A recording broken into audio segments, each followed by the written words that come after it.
Laboratori aperti, cerimonia di proclamazione dei dottori di ricerca e un evento serale in pieno centro città. È stato questo il programma della giornata veronese di Veneto Night, la notte dei ricercatori. In particolare l'Università di Verona ha organizzato durante la mattinata i laboratori aperti con gli studenti delle scuole superiori che sono stati coinvolti in diverse attività scientifiche. Nel pomeriggio, nell'aula magna del Polo Zanotto, è andata in scena la cerimonia di proclamazione dei dottori di ricerca. Ne abbiamo parlato con il rettore Nicola Sartor, che si è soffermato anche sugli sbocchi occupazionali dei neodottori.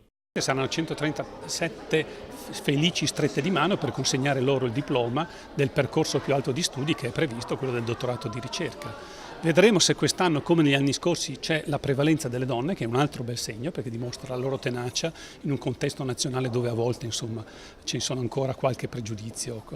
Questo è un elemento assai positivo, dopodiché l'auspicio è che possano trovare rapidamente modo di occupare e di mettere a disposizione le competenze e le conoscenze in un contesto che ha sempre più bisogno di crescita, di innovazione, di ricerca scientifica. Quello che dico sempre a loro è che, per carità, non va precluso lo sbocco universitario, tutt'altro, però possono esserci anche dei campi di impiego altrettanto importanti, proprio perché in questi periodi in cui si chiede che l'università contribuisca al trasferimento tecnologico alle imprese delle conoscenze, cosa c'è di meglio che non trasferire le conoscenze per il tramite di giovani persone che vengono assunte da loro.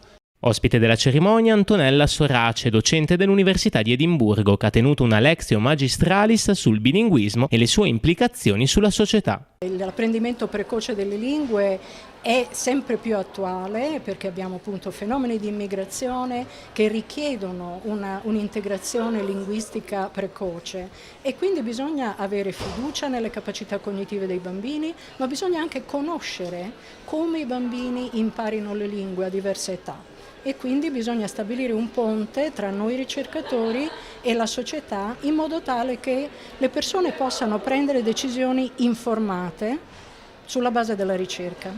Anche quest'anno i neodottori di ricerca hanno avuto la possibilità di fare il tradizionale lancio del tocco nel cuore della città, in Piazza dei Signori, dove a partire dalle 17 ha preso il via un evento con musica, talk scientifici e un ospite d'eccezione. La serata, condotta da Carlo Pastore, si è conclusa infatti con l'intervento di Piff, conduttore, attore e regista, che ai nostri microfoni ha parlato dell'importanza della comunicazione per il mondo scientifico.